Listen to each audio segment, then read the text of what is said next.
ከመምጣቴ በፊት የ15 ዓመት ልጅ ነበርኩኝ። ድንገት ለመንፈሳዊ ነገር መንፈስ ቅዱስ በልቤ ውስጥ ስሜት አሳደረብኝ። ስለዚህ ወደ ኦርቶዶክስ ቤተክርስቲያን የሄድኩ የእግዚአብሔርን ቃል ስሰማ ወንጌሎች የወደቁ እየፈለኩኝ ማንበብ ጀመርኩ።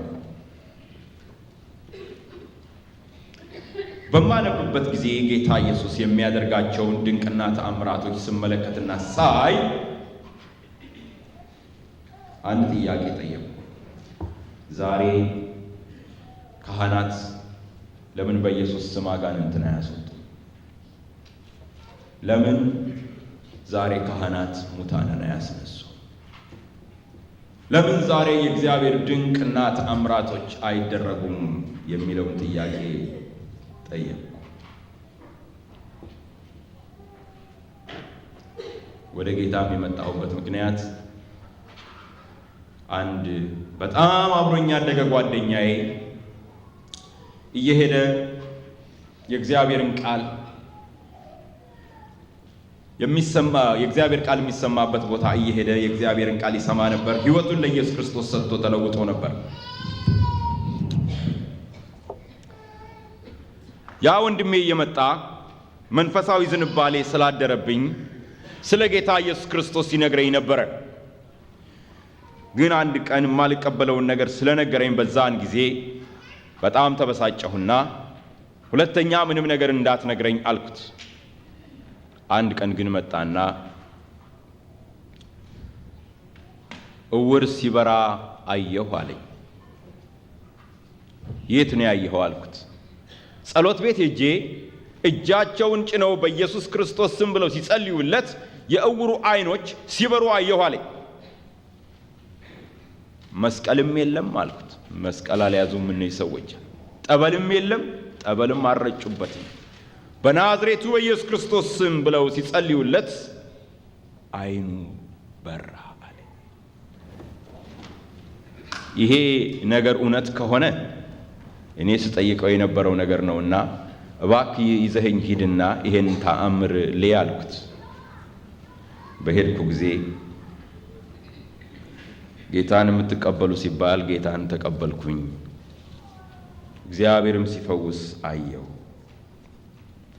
ይሄ አርዕስት ተሰጥቶኝ በዚህ አርዕስት ላይ እንድናገር ሲጠይቁኝ ይሄ ሁሉ የጥንቱ ታሪክ ትዝ ስላለኝ ነው። በኋላም ደግሞ ጌታ ለአገልግሎቱ ስለጠራኝ በጠራኝ ጊዜ የሃይ ስኩል ተማሪ ነበርኩና በልቤ ውስጥ ለእግዚአብሔር ኃይል ለእግዚአብሔር ክንድ መነሳት በጣም የሚቃጠል ነገር ጀመረ። አባቶቻችን የነገሩን ድንቅና ተአምራቱ ወዴት አለ የሚለው ቃል በሕይወቴ ውስጥ እየጠነከረ ሄደና መጨረሻ ላይ በሕይወትና በሞት መካከል እንዳለ ሰው ሆኜ እንደ እብድ ሰው ሆኜ ጠዋት ማታ ስራዬ ማልቀስ ሆነ። ምግብ መመገብ አቃተኝ። ትምህርቴን በደንብ አልማርም። የሃይ ስኩል ዲፕሎማዬን ብታዩት የሚያሳዝን ግሬድ ነው ያለኝ። እኔ በሽተኛ የወንዶ ቤተ ክርስቲያን ውስጥ አለቅሳለሁ። በጣም በሽተኞች ያሳዝኑኛል። መንገድ ላይ ሲሄድ ሳያቸው ያስለቅሱኛል። እግዚአብሔር ሆይ ምንድነው ከኔ የምትፈልገው አልኩት።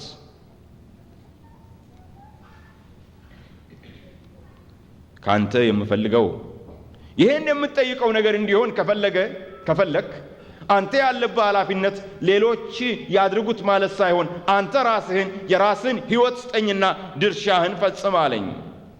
ጌታ ሆይ እኔ አገልጋይ ለመሆን አንድ ቀንም ፈልጌ አላቅም። ክርስቲያን መሆኔ ደስ ይለኛል አልኩት።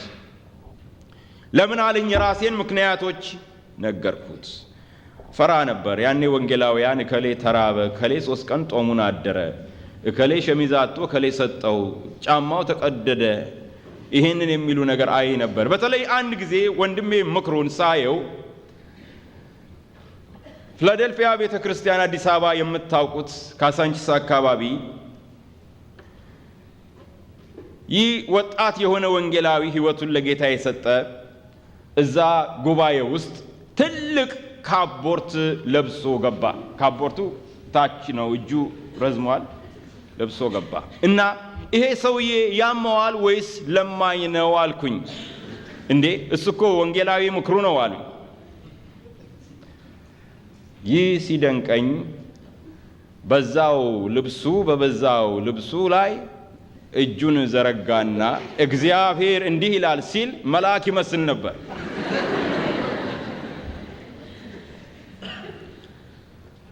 በኋላ ለምን ካቦርቱን አያወልቀውም በምልበት ጊዜ ሱሪው ስለተቀደደ ሰውነቱን እንዳያይበት ነው አሉኝ። ስለዚህ እኔ ወንጌላዊ መሆን አልፈልግም ነበር። ባህታዊ መሆን አልፈልግም የማለት አይነት ስሜት ነበረኝ። በኋላ ግን ወገኖች ሆይ ለእግዚአብሔር እሺ አልኩት። ታሪኩ ውስጥ ከገባው መልእክቱ ምስክርነት ይሆናልና ማሳጠር አለብኝ። መልእክቴን ለመጀመር ነው ይሄን የተናገርኩት። እሺ ባልኩት ጊዜ ጌታ ሆይ እንግዲህ እኔ ከወጣው ኃይልህ በክብር እየተገለጸ እንዲሰራ ማየት ነው የምፈልገው እንጂ ኢየሱስ ያድናል ብቻ ማለት አልፈልግም።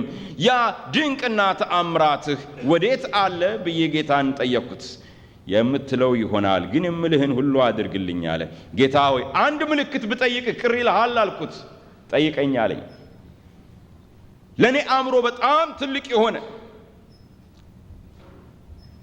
በጣም ሰውን የሚያስደንቅ አንድ ድንቅና ተአምራት አሳየኝና ሕይወቴን እሰጣለሁ ላንተ፣ በቃ በዚህ እንስማማ አልኩት። ምልክትን ጠየቅኩት። እኔ ከዛ በፊትም ቢሆን ገና ድሮ ትምህርቱን ትቼዋለሁኝ። ስራዬ የጸሎት ቤት ማካሄድ ነበር እና ጸሎት ቤት ውስጥ ሆኜ ከወንድሞች ጋር ድሮ ጽዮን ይባል ነበረ፣ ወደ በላይ ዘለቀ ሃኒ የተወለደችበት ሰፈር ነው። ጸሎት ቤቱ እዛው አካባቢ ነበር፣ ግን ያኔ እዛ መወለዷን አላውቅም በነገራችሁ ላይ።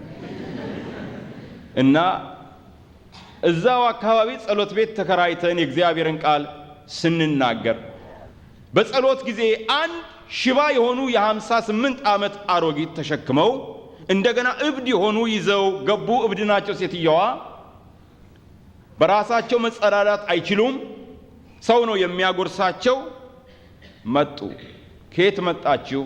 ከመርካቶ አካባቢ መጣን። ምን ፍለጋ መጣችሁ?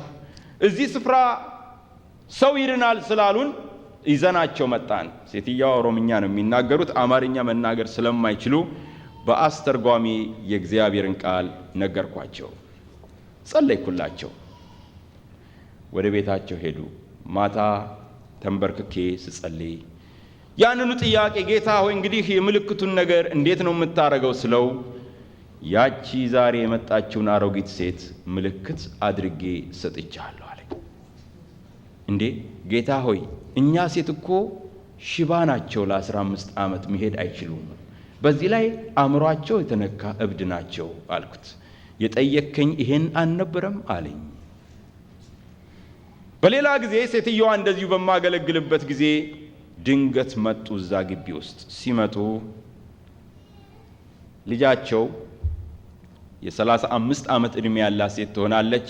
እጇን ዘርግታ በሰፊው እልል እያለች ሰው ሁሉ ተከትሏቸው እሳቸው አንዲት እንጨት ይዘው በዛ እንጨት እየተደገፉ መጡ። እኔ አይኔን ማየት አልቻለም። ያን ነገር ምን ሆነ? ይሄው እናታችን እኮ መሄድ ቻለች። አሁን እግዚአብሔር የተመሰገነ።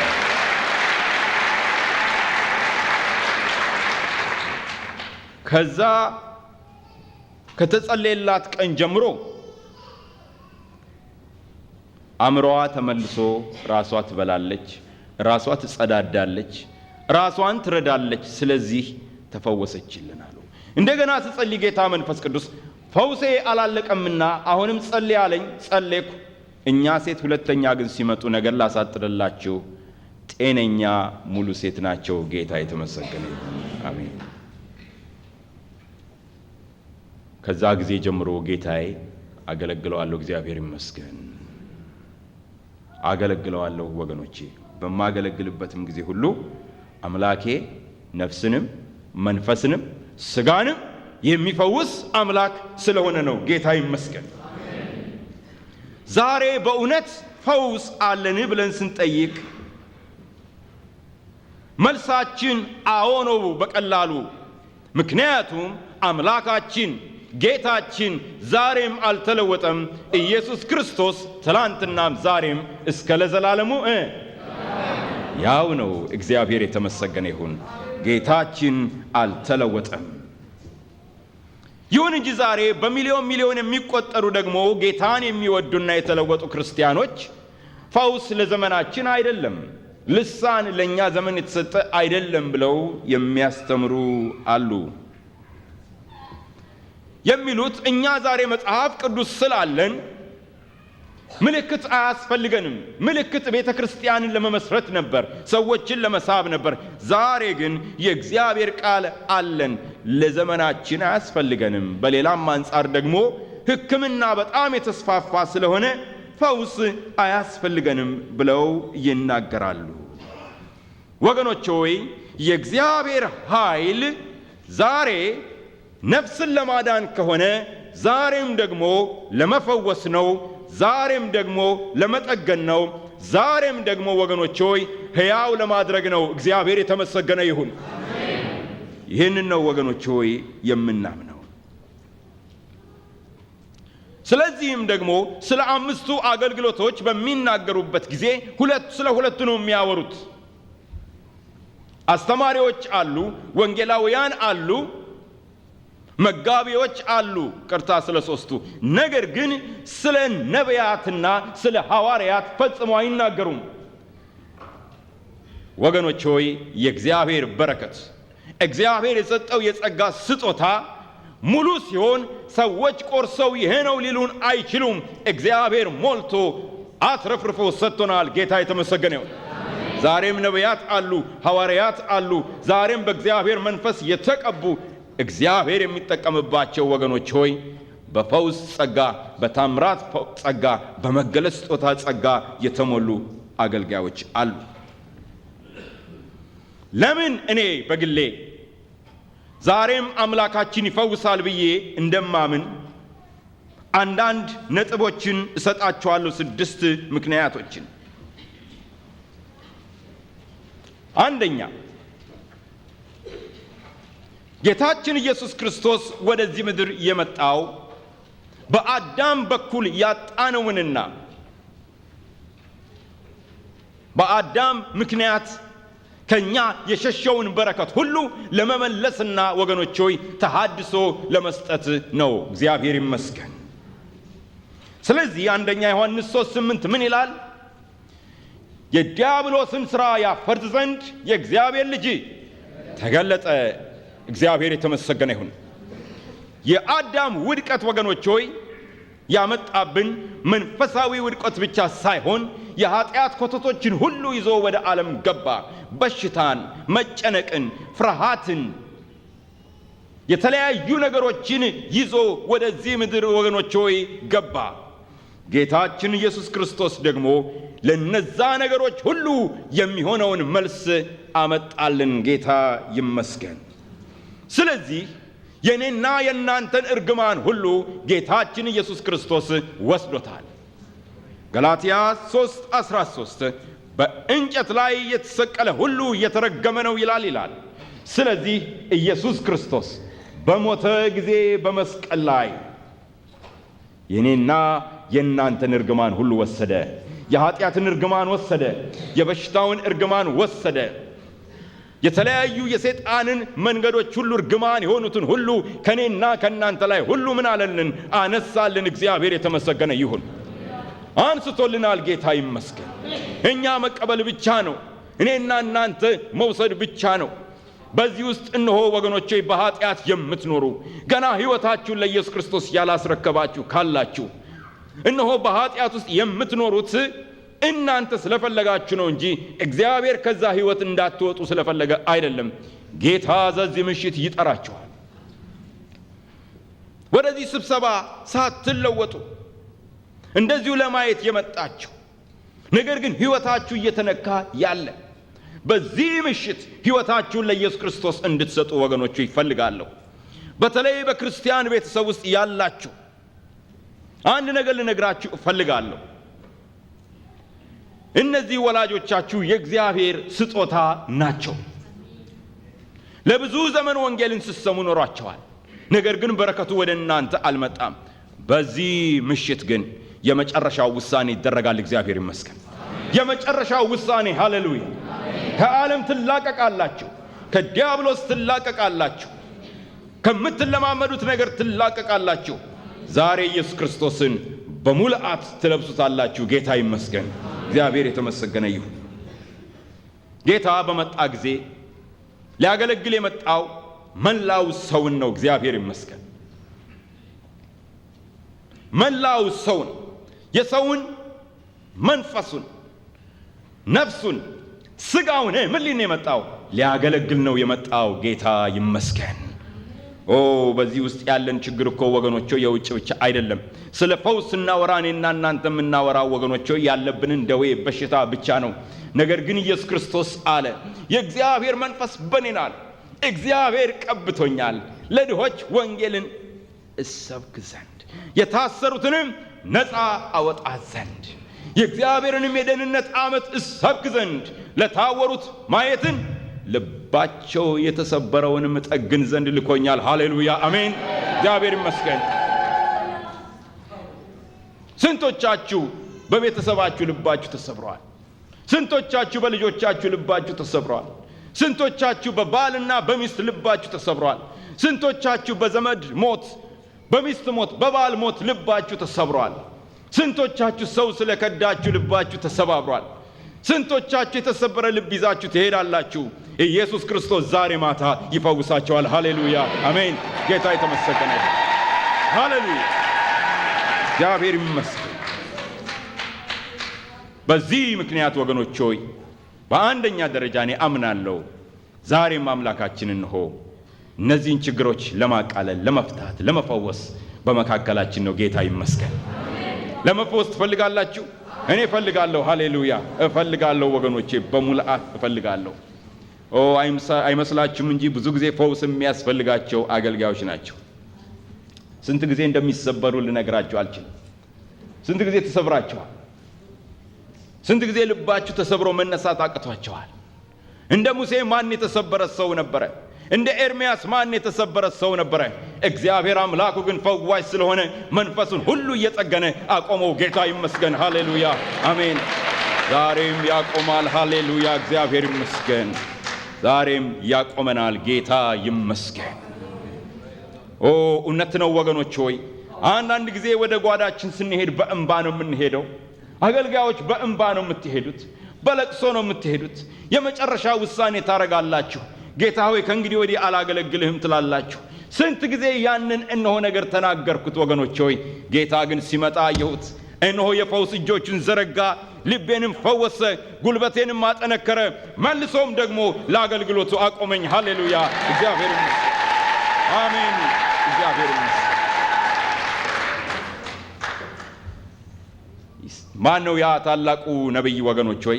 እሳት ከሰማይ ያወረደው ኤልያስ ልቡ ተሰበረ፣ በዋሻ ውስጥ ተደበቀ። በቃኝ አለ፣ አክትሟል አለ። እግዚአብሔር ግን አለው እነሆ መገበው፣ ውስጡን ፈወሰው፣ ጉልበት ሰጠው፣ ኃይል ሰጠው። መልሶ እንደገና ወገኖች ሆይ ለታላቅ አገልግሎት አቆመው። ጌታ ይመስገን። አሜን። ሁለተኛ ጌታ ዛሬም መፈወሱ እውን የሆነበት ምክንያት የጌታችን የኢየሱስ ክርስቶስ የአገልግሎቱ ጠባይ ነው የሚያሳየን። ጌታችን ኢየሱስ ክርስቶስ በምድር ላይ ሲመላለስ 3/4 ጊዜ ያጠፋ የነበረው በሽተኞችን በመፈወስ ነው።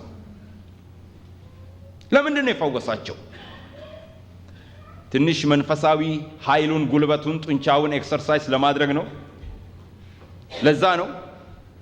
አንዳንድ ሰዎች ሲጸልዩ ወገኖች እኔ ይፈትኑኛል። በሽተኛ ሲጸልዩ በተለይ በቴሌቪዥን ላይ ሳያቸው ይፈትኑኛል። ጉልበታቸውን የሚለማመዱ ነው የሚመስለኝ። ጌታ ኢየሱስ ክርስቶስ ግን ለዛ አልነበረም ወገኖች ሆይ። እያለቀሰ ነው የጸለየላቸው። እረኛ እንደሌላቸው በጎች ተጥለው ባየ ጊዜ እነሆ አዘነላቸው። ስለዚህ ድዌዎቻቸውንም ሁሉ ምን አለ? ፈወሰ። ሃሌሉያ! ይሄ ነው። እያለቀሰ ነበር የዳሰሳቸው ወገኖች ሆይ፣ ፍቅሩን ነበረ የሚሰጣቸው። ጌታ የተመሰገነ ይሁን። ትልቁ ለሰው ልጆች ፈውስ የሚያመጣው ፍቅር ነው። ዛሬ ያንን አገልግሎት በምድር ላይ የሚፈጽመው ማን ነው? መንፈስ ቅዱስ ነው። ስለዚህ እሱ ደግሞ የሚያደርገው ልክ ጌታ ኢየሱስ እንዳሳየው ነው። ሃሌሉያ! አሜን። አብና ወልድ እንዳሳዩት ነው የሚያደርገው። ጌታ ደግሞ የሚያውቀው መጠገን ነው፣ መፈወስ ነው ወገኖች ሆይ። ለዚህ ነው የኔና የእናንተም ተልእኮ ወገኖች ሆይ ምን አይነት ነው? መፈወስ ነው። አብ ወልድን ሲልከው እንዲፈውስ፣ እንዲጠግን፣ እንዲፈታ፣ እንዲያቃና ነው።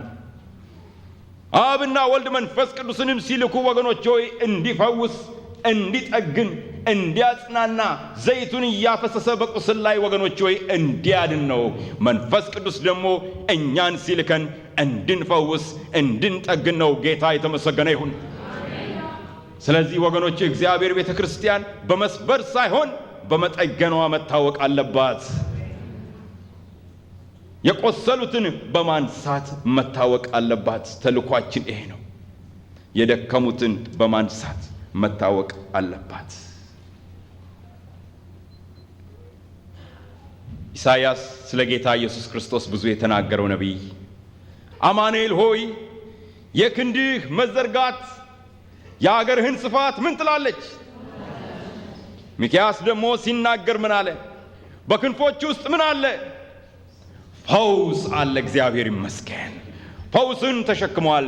እኔና እናንተ በዛ ክንፎች ውስጥ ስንጠለል ወገኖች ሆይ በእግዚአብሔር ፈውስ ውስጥ እንኖራለን ማለት ነው። ጌታ የተመሰገነ ይሁን።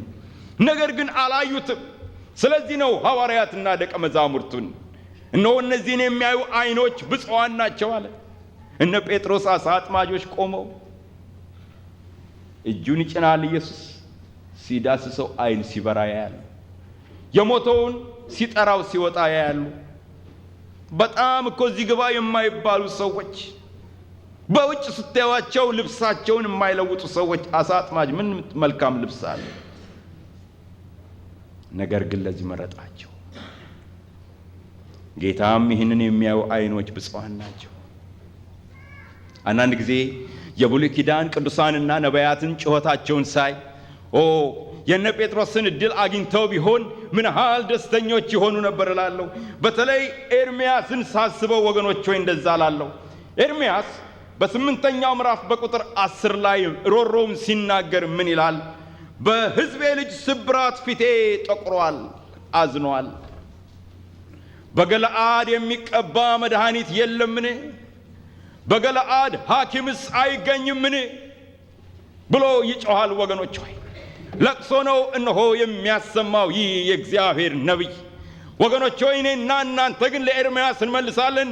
ኤርምያስ ሆይ በገለአድ መድኃኒት ተገኝቷል፣ እሱም የናዝሬቱ ኢየሱስ ነው። ሃሌሉያ! እግዚአብሔር ይመስገን። የሚቀባ መድኃኒት ተገኝቷል፣ የናዝሬቱ ኢየሱስ ነው። እግዚአብሔር ይመስገን። መሲሁን አግኝተነዋል። የናዝሬቱ ኢየሱስን አግኝተነዋል። እግዚአብሔር የተመሰገነ ይሁን። ሶስተኛ ኢየሱስ ክርስቶስ የተላከበት የመከራውና የመስቀሉ ችግር፣ ጭንቀት፣ ሞቱ በጠቅላላ ፈውስንም የሚያጠቃልል ነው። እግዚአብሔር የተመሰገነ ይሁን። ስለዚህ ቅድም በኢሳይያስ 53 ላይ ያነበብነው በእውነት ደዌያችንን ተሸከመ፣ ስብራታችንን ተሸከመ ይለዋል። በመስቀል ላይ ሆኖ ወገኖች ሆይ የኔና የእናንተን ደዌ ተሸከመ፣ ኃጢአታችንን ተሸከመ ወገኖች ሆይ ጭንቀታችንን ተሸከመ ኢየሱስ ክርስቶስ። በዛ ላይ ሆኖ ስጋው ሲቆረስ ወገኖች ሆይ ለኔና ለናንተ ለስጋችን ፈውስ ያመጣ ዘንድ በዛ ውስጥ እንሆ ተሸከመ። ጌታን እንደተቀበልኩኝ እንደው ይሄ ነገር በጣም ማላነበው መጽሐፍ የለም መቼም ስትጠሙ ትወስዳላችሁ አይደል የራበው ሰው ማጋበስ ነው አይደል እኔ ማላነበው የፈውስ መጽሐፍ አልነበረም ይሄን ጥቅስ አገኝ እንደው ይሄ ጥቅስ እውነት እንደው አንድ ጊዜ በህይወት የተለማመጀው አልኩኝ አንድ ቀን ራሴን አመመኝ ስለዚህ አስፍሮ አልወጥም ብዬ ተኛሁና በመገረፉ ቁስል ተፈወሳችሁ እንደዚሁ 2 ሰዓት ሙሉ በመገረፉ ቁስል ተፈወሳችሁ ይላል ወንድሜ ጠለቅ ሲል ተኝቼ እዛ ለፈልፋለሁ አንተ ምንድነው የምትለፈልፈው አለኝ ራሴን አሞኝ ነው አልኩት አስፍሮ አትወስድም እንዴ ታዲያ አለኝ ወጣ ሲልልኝ አሁንም በመገረፉ ቁስል ተፈወሳችሁ ይገርማችኋል ይሄን ባልኩኝ ልክ በአንድ ሰዓት ተኩል ውስጥ የሚወረወር የኤሌክትሪክ ኃይል ወገኖቼ ሆይ አውራ ጣቴ ውስጥ ሲገባ ተሰማኝ በማይታወቅ ፍጥነት ራሴ ላይ ደረሰ ጌታ ፈወሰኝ ሃሌሉያ በመገረፉ ቁስል ተፈወሰናል ጌታ የተመሰገነ ይሁን ስለዚህ ወገኖቼ ሆይ በጌታ በኢየሱስ ክርስቶስ ቁስል እኛ ተፈወሰናል ሁሉ ጊዜ በቅዱስ ቁርባን ስንወስድ እንድናስተውል የሚያስፈልገው እንድንለይ ያስፈልጋል ወገኖቼ ሆይ ህብስቱ ሲቆረስ የኢየሱስን ሥጋ መቆረስ እናስባለን ህብስቱን በምንወስድበት ጊዜ በዛ ውስጥ ሞቱን ለኛ መታመሙን መድቀቁንም ወገኖቼ ሆይ እናስባለን ለዚህ ነው በእግዚአብሔር ቃል ላይ በመናነብበት ጊዜ በማቴዎስ 9 ከቁጥር 16 ጀምሮ እስከ 17 በመንመለከትበት ጊዜ ኢየሱስም በምኩራቦቻቸው እያስተማረ የመንግስትንም ወንጌል እየሰበከ በመንደሮቻቸው ሁሉ ይዞር ነበር ይላል ዝናውም ወደ ሶሪያ ወጣ የታመሙትንም ወደ እርሱ አመጡ እርሱም ድውያኖችን ፈወሰ አጋንንትንም በቃሉ አወጣ ይሄን ያደርግ ነበር እግዚአብሔር ይመስገን ኢሳይያስ ያመሳከረ ይሰጠን ነበር በዚህ አይነት ሁኔታ በቀደም ወንድሜ ያሰፋ ስለ ኢየሱስ ክርስቶስ ቁስል ሲሰብክ ልቤ የተነካው ነገር ምን እንደው ታውቃላችሁ ኢየሱስ ክርስቶስ ደቀ መዛሙርቱ መሃል ቆሞ እጁን እንዲዘርግቶ ሰላም ለእናንተ ይሁን ብሎ ቁስሉንም አሳያቸው ችንካሩንም አሳያቸው ኢየሱስን የምናውቀው በቁስሉ ነው እግዚአብሔር ይመስገን በጣም ልቤን ነካው ወገኖች ሆይ የምናልፍበት መንገድ ኢየሱስ ባለፈበት ነው ወገኖች ሆይ ክርስቲያኖች ሆይ የእግዚአብሔር ባሪያዎች ሆይ የምንታወቀው በቁስላችን ነው ሃሌሉያ በእኛ መቁሰል